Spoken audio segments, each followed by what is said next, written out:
Welcome to Gift of Life, the Organ Transplant podcast. These are the stories of those who have received, given, and who are waiting for the gift of life, organ transplantation. Now here's your host and heart and kidney recipient, BJ Odom. Welcome to the Gift of Life, the Organ Transplant podcast, where we explore the extraordinary world of organ transplantation. Each week we share inspiring stories and introduce you to remarkable individuals sharing their own transplant stories. Be sure to support the podcast by leaving a 5-star review and subscribing on your preferred podcast platform. Have a transplant story yourself to share? Just send us an email, giftoflifepodcast@gmail.com.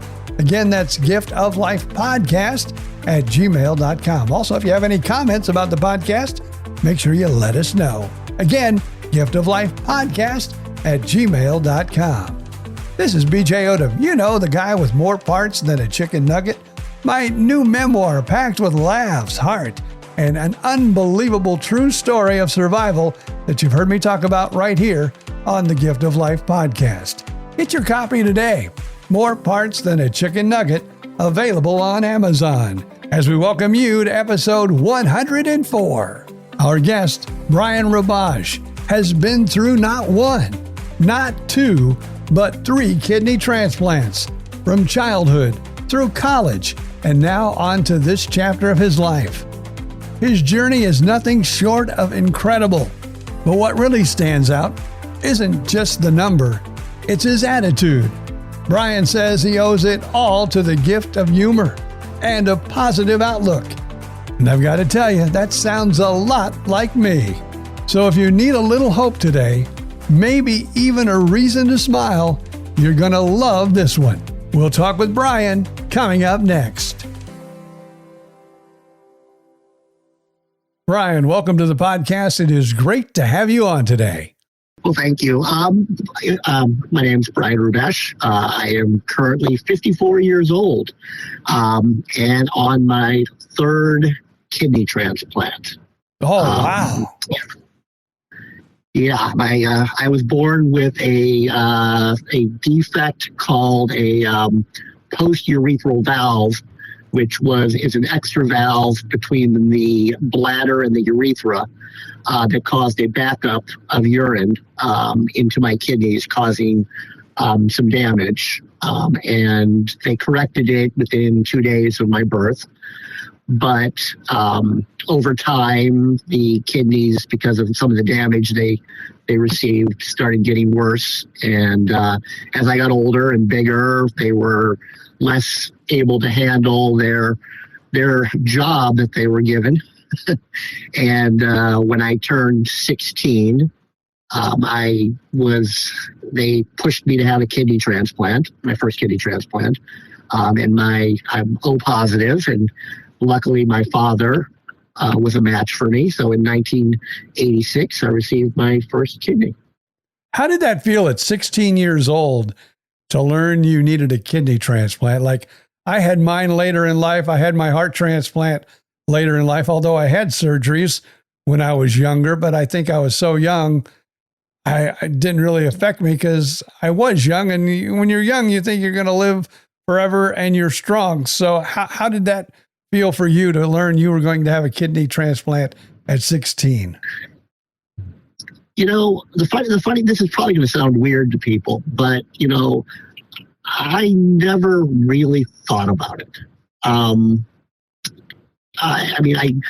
tried to live life normally. My parents treated me normal. I was, short, compared to other kids due to, some of the kidney issues. And, I sort of had to keep a sense of humor. I was teased a lot being shorter. And so I always had a sense of humor to sort of deflect that kind of stuff. And so I never really thought about it. When the time came, again, this is going to sound weird, but it never felt like a big deal to me.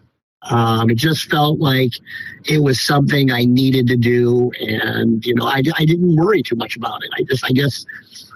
I don't know. It was just a weird situation for me. And that's been true throughout my entire life. Is I've never really viewed any of these surgeries and other things that have happened to me as a big deal. You know what? I can actually relate to this because as a child and, even as an adult now, it's part of my life. It's part of my fabric. So like a lot of people, when you talk about a transplant, it's like my world ended, everything changed. But for like you and I, who were born into having ailments as a child, it's like no big deal. And it is. I know it's weird to say that, but I 100% agree with you and understand exactly what you're saying. So maybe you have to live in a shoe of a young person who struggles with illnesses to come up with the same feeling we both have. That's amazing. I'm glad you brought that up. I know it sounds strange. And, as I'm older now and I look back and, I spend a lot of time on various Facebook groups, transplant groups and dialysis groups and things like that. And I see the people struggling and people that are giving up and, people that are scared of every little thing. It's mind-boggling to me, that there's so much negativity and so much fear involved. And I, like I said, I've never lived that way. I've never, I spent, after my first transplant, I developed non-Hodgkin's lymphoma about 3 years later, right as I was going into college. And I ended up losing that kidney and going on dialysis. And, I, like most dialysis, I did the hemodialysis in the center and eventually switched over to peritoneal dialysis. And I was in college and did dialysis while I was in college. And, I was what one might call not the best patient. And, I don't want to sound negative about that, but I found ways to adapt dialysis so it fit my lifestyle. So I never viewed dialysis as a hindrance to me. I just, found ways to make it work for me. And again, there were things I did that I probably wouldn't suggest to other people, such as not always washing my hands or not always wearing gloves or a mask or, stuff like that. But it worked for me. And when you're on dialysis and when you're, chronically ill, you have two options. You can just sort of, dwell and in fear and being scared, or you can find a way to look at the positives and adapt to it and not make it a big deal. And that's what I chose to do. Good choice. And I completely understand it. Now, as long as I've been doing this podcast, and it's been quite a while now, almost 2 years, I am learning also that the people that are athletes and are very, strong and husky, when these things hit them, it's hard on them. And I understand that because they're living a perfect fit life and all of a sudden, boom, they get hit with this brick. But I understand because you and we go through life, it sounds like pretty much the same way. And humor has been a big part of my life. In fact, I even went into stand-up comedy after radio for a while and toured as a comedian because that's been my defense mechanism my entire life. Yeah. The funny thing is I've always considered doing that too. And like last year I started getting into acting. And started doing movies, and I've filmed about 6 movies so far. And I just finished writing a screenplay based on my life, but sort of wrapped into a political thriller. And we actually start production on that in June, which is pretty cool. But it's one of those things that I really, again. It's one of these things where as long as I've been doing these kind of things, I've always felt that I have gotten such great doctors and great, people around me that I always want to find a way to give back. And so, so it's one of the reasons why I wrote this movie, is because, seeing how people suffer now and how people aren't aware of some of the options when it comes to transplants. I really want to draw attention to give people options that they don't need to give up, and that, you don't have to look for an O positive donor if you're O positive. There's other programs available to you that, you can get a kidney quicker. So again, just like you, I just keep looking for ways that I can give back, and I can, sort of shine a light on this issue. Well, do me a favor, when the movie does come out and people can see it, make sure you get in touch with us again, and we'll talk about it a little bit, and we'll hopefully veer some people out to see the movie. If you could do that, I would really appreciate it. Sure, I would love to do that. Now, one thing about your story too, you talked about getting your first transplant at 16, which means that wasn't your first transplant. And then again, you're on dialysis here going into college. So now we're going to talk about transplant number 2.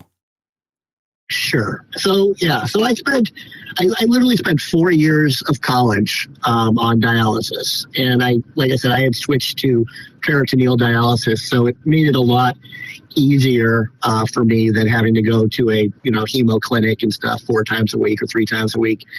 And so, for the most part, my college life was normal. I mean, I had good friends around me that knew that I was on dialysis, and they laughed with me. We made jokes about it, and it wasn't a big deal. And so what had happened was, my first transplant was in '86 at Children's Memorial Hospital. And when I got the cancer, they were sort of unsure why I got the cancer. And, it was new. It was a new thing back then. And so they wanted to blame it on the anti-rejection medications I was on. And so they didn't want me to continue on that anti-rejection medication going into the next transplant.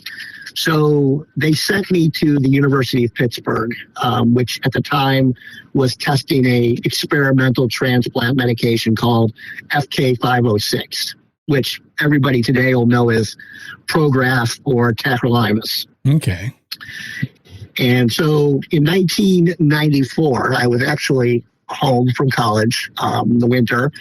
It was the day before the Super Bowl. And I got a call from Pittsburgh, and they said they had a kidney for me. And did I want it? And apparently it was what they call a 6 antigen match, which was a almost perfect match. Ironically, it was a cadaver-based kidney, but the person who was donating was a young man who was 21 years old, the exact same age as me. And it was a perfect match. And I flew out the next morning. We went into panic mode. We were in Chicago, and, we went into panic mode, calling the airport, trying to get tickets to get to Pittsburgh. And we got there and got the transplant. And, it worked perfectly. It was an unbelievable match. It was an unbelievable kidney. And it ended up lasting me from 1994 to 2015. Now that makes me have you another question. Now we're going on to, and listen, folks, 1, 2, and now we're up to number 3. Yes. I think fortunately that kidney lasted, almost 20 years, a little over 20 years. And it was, I got married. I had 2 kids. My son's now 23. My daughter's 19.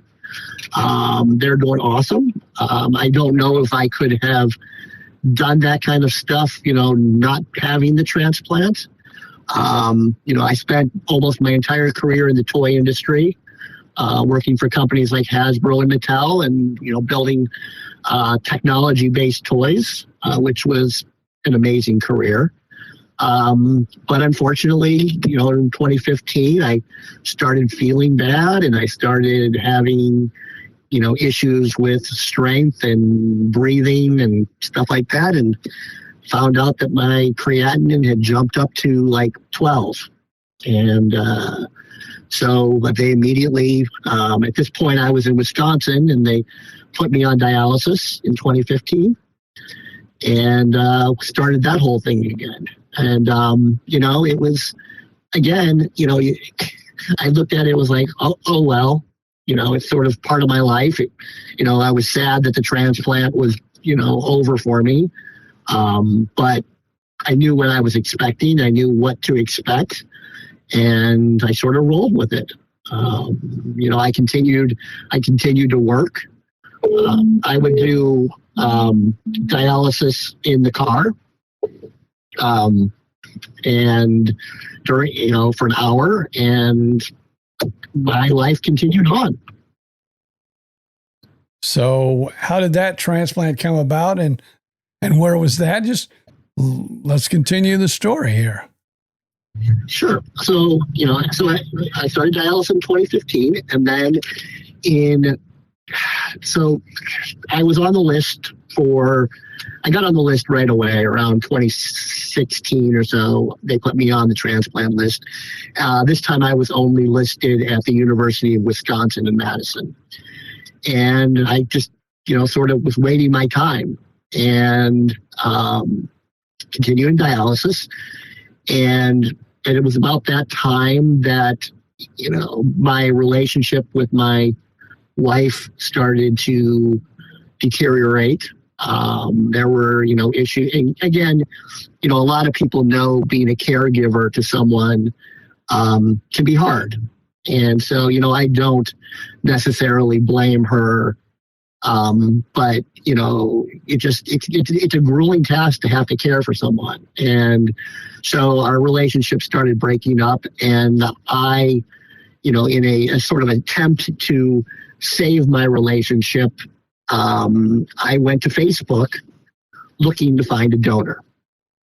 And so I had posted a message on Facebook that I was looking for a donor. And at that point, I didn't know about the voucher program or the swap program, however people refer it to it. But basically what the program does is it matches people with blood types that don't necessarily match donors in their family and friends. So if, for example, I have a friend who's a match but doesn't match me, if they are willing to donate their kidney, they donate their kidney, give me a voucher for their donation, and then I move to the top of the list for the next available live donor that has a match for me. And it's a fantastic program because you're no longer bound by your blood types. And so if you can find someone willing to donate on your behalf, it really quickens your transplant possibilities. And I ended up finding a perfect stranger on Facebook who happened to live a couple hours from me, who for no reason at all wanted to donate her kidney. She had nobody in need of a kidney. She just wanted to donate a kidney. And she donated her kidney and named me as the recipient of this voucher. And within a week and a half to 2 weeks, they had a match for me. Awesome. Yeah. And it's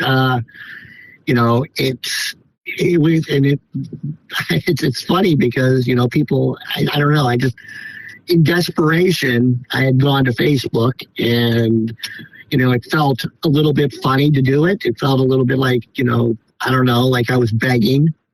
But I, ended up finding my match. And so in 2019, in September, I went in for surgery and got my third transplant.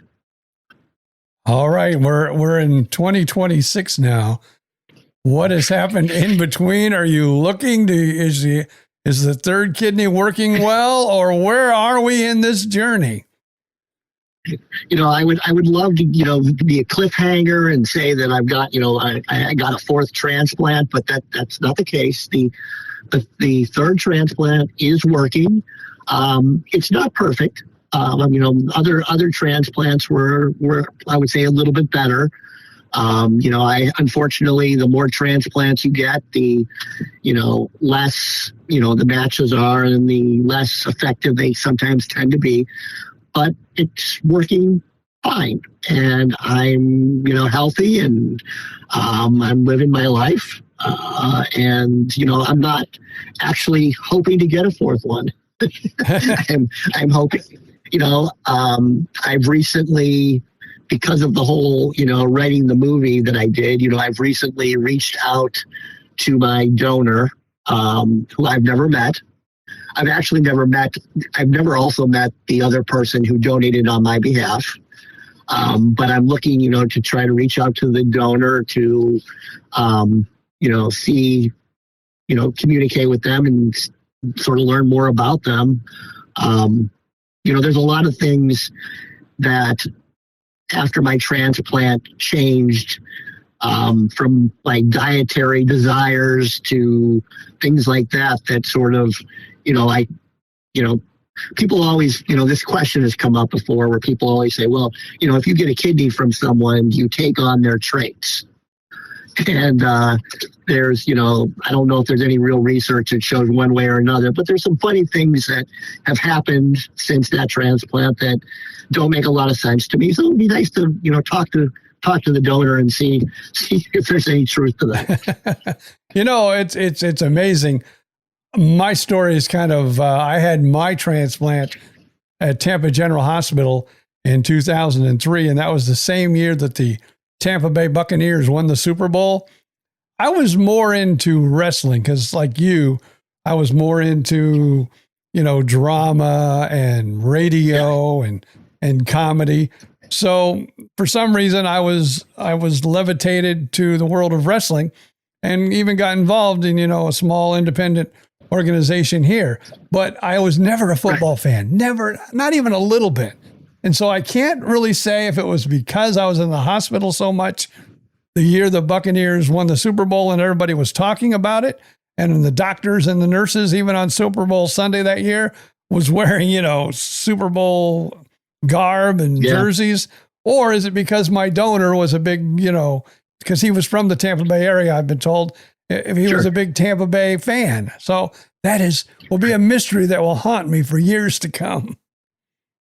Yeah, and it's funny because, like I said, there are just some things that were just so different after my transplant that it doesn't make sense. And so it would be kind of fun to know. And I wish we did know more about it. But we are now, sharing DNA from other people. So to me, it's plausible that there's got to be something there, but maybe not. We'll see. I love telling this story. I had a donor mother on one time who went to hear her son's heartbeat in another human being. And she also took her daughter, which was a grown-up daughter. And as they were leaving that day, the gentleman picked up some leaves off the ground and threw them at the daughter. Well, immediately the daughter started crying. The recipient said, I'm so sorry. I have no idea why I did it. And to come to find out, the mother says, you don't understand. Her brother did that to her all the time. And to this day, that story just takes me to my knees. Yeah. It's very... and again, I love the stories of people that have, had heart transplants and the family coming and, touching the heart and feeling that heartbeat. And I think that, that's so powerful. I mean, when you have a kidney, we can't really do much to show the donor family that, other than, going to the bathroom. So can I watch you go wee? I want to see. Right. It's not as powerful as being able to touch the chest of someone and feeling a family member's heart beating inside. So, but, it is what it is. And, I just, the thing is for me, is, I just really think people need to understand that this, they really have to look at the positive aspects of this. I look back at my life, I wouldn't change anything. I really wouldn't. I mean, everything that has happened to me has made me stronger, has made me better, has, made me more compassionate. And I just, it kills me to watch people, talk about, not wanting to do dialysis and giving up and entering hospice. And just, there's so much life out there. And if you just, see those positives, it's just the way to go. And like, you and I both have that sense of humor, and you got to have that sense of humor. You have to be able to, laugh at yourself and laugh at the pain and laugh at, the gross things that you have to go through, or you just don't get put through. And I believe, probably as you believe also, it is that sense of humor, and it is that laughing all the way through pain and agony. But I think if I did not have that, I don't think I'd be here today. I really don't.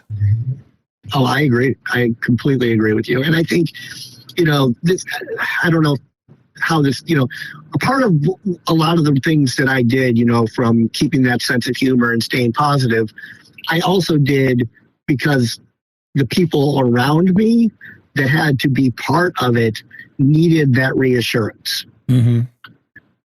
And, again, like I said, being a caregiver for someone, especially like, when you're young, like I was, and my parents and everything, to see their child suffer or to see their child in pain had to be horrible. I mean, I know what it's like now having my own kids.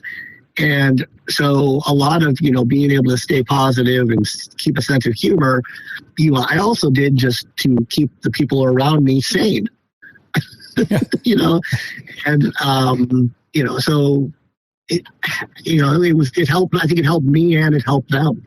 Well, my story was also that my parents were told I've never lived past my mid-teens. And of course, I had an experimental surgery in Chicago, like you, Wesley Memorial, Children's Memorial. And I always wonder to this day, because they never shared the information with their little 10-year-old or their 12-year-old that, we don't think you're going to live that much longer. And I always wonder, and that kills me in the back of my mind, the agony they must have been in knowing what I didn't. Right. Yes. Right. And, and again, that's so hard to, and again, when you're the patient and you see, your family members, suffering, it's, we try to do stuff to make it better. And, but, I think, again, it brought our family closer together, and we were, always very close. And I think the whole thing helped us. And again, like I said, I wouldn't change anything. Now, I'm the type of person, and maybe you are too, and I don't know if you've experienced this, but my wife went through breast cancer, and I became the caregiver for, a while, and I was on the other side of the bed. And I'll be honest with you. Yeah. I don't like that side of the bed. I like the side of the bed that I've spent most of my life on better than being the one taking care of and the one being there, because it is so much harder and so much more painful. And again, I wonder, it's funny you say that, because I've been in similar situations and found it exactly the same. And I'm wondering, maybe, when you've been the patient for so long, that I wonder if it's, if you, like, it's harder for you to ever be a caregiver because you're so used to it. Yeah. I even told the doctors, I'm on the wrong side of the bed here. Something's not working right. Yes. And I guess, it's funny. And now that you brought that up, I think back, and it's like, maybe, their worry was far worse than my worry ever was. Yeah. Again, which is, in hindsight, kind of sad, but, it all makes sense. Yeah. Let me ask you this. So first kidney lasted how long? 3 years. Second kidney? 20. And the third kidney you are on now, and how long have you had that? We're on almost 7 years. Well, best of luck, and hopefully it'll stick around for a long, long time. Well, you know what? I'm not gonna let it fail. I mean, that's how I view it. And, I'm going to keep pushing through, and, as long as I'm still able to, I'm going to help, as many people as I can, and, try to bring awareness to this issue. And, bring a little bit of humor to this, and hopefully other people can, learn from my issues and be like, oh, I don't have it so bad, or I can do this. It's not, it's, it's hard for me to see people suffer. And I just hope that, my story can get out there and other people can learn something. Anything we may have missed, or anything else you want to discuss that maybe we've kind of, missed? The only thing I would add to the whole discussion is, and I think it's super important for anybody, whether it's a heart transplant, a kidney transplant, any kind of transplant, is really, do your research, know your information, know your labs, know your pills, it's so much easier and better for you to go into, the hospital or the dialysis units and know, what your numbers should be, and just so you're educated in your illness, because there's so many people that don't spend that kind of time and go into it, whether it be dialysis, and not know if they're doing well or not. Can't look at their numbers and be like, oh, I'm actually doing better. They just rely on other people's information. And it's always helped me to educate myself and just know everything about my illness and be able to, talk, about it in a way that, that doctors can understand. So that's what I would leave with. Now, let me ask you this real quick, because with you having 3 different transplants, and I know every body is different with everything, but have you learned any secrets you might be able to share that helps people to keep their kidneys longer, or have you learned anything along the way? Yeah, it's very hard, especially when you don't have the kidney on dialysis and things like that. There's so many restrictions on you, whether it be liquid intake, or you can't have this food, or you can't have that food. And, there are reasons for that. And, these instructions they give, as hard as they are, you have to change your lifestyle in order to get better. And that doesn't mean that you can't ever have pizza, or you can't ever have a beer, or whatever you want to do. But this is a lot of this is lifestyle changing. And if you want to get better and you want to get to that transplant, or if you want to keep that transplant, you can't just sort of give up on health. You do have to follow some of these rules that are sometimes hard to follow, as much as you don't want to. But that, again, doesn't mean you shouldn't splurge once in a while and live life, because you're alive, and that's what be happy you're alive. Have that slice of pizza, go on vacation. But there are certain rules you just have to follow, and do your best. Well, again, when that movie comes out and people can view it, make sure you get back with us. Love to share that information with our audience, and I wish you nothing but the best of luck. And I thank you so much for sharing your story today. Yeah, thank you for having me. Like I said, I just want to get that out there to people, and hopefully someone hears it and they're like, oh yeah, maybe I can do this. And that's all that matters. Thank you, Brian, for sharing your story with us today on The Gift of Life, the Organ Transplant Podcast. Be sure to join us each week for a new heartfelt episode. And if you have a transplant story, please email us, giftoflifepodcast@gmail.com. Follow us on Facebook, and also don't forget to like and share this episode with family and friends. And we would appreciate that 5-star review on your favorite podcast platform. Reminder, my memoir, More Parts Than a Chicken Nugget, isn't just a medical story, it's my life story.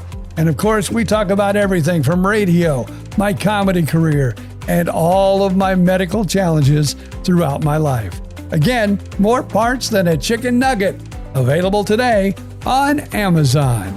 Another podcast you might enjoy is myself and former radio partner Bill Stevens. BJ and Bill, the podcast, all on the Podcast Playground Network. And we'd like to thank them for making this podcast possible. Until next time, I'm BJ Odom. Thank you so much for being a part of our journey and reminding us all to appreciate each and every day and to treasure the extraordinary gift of life.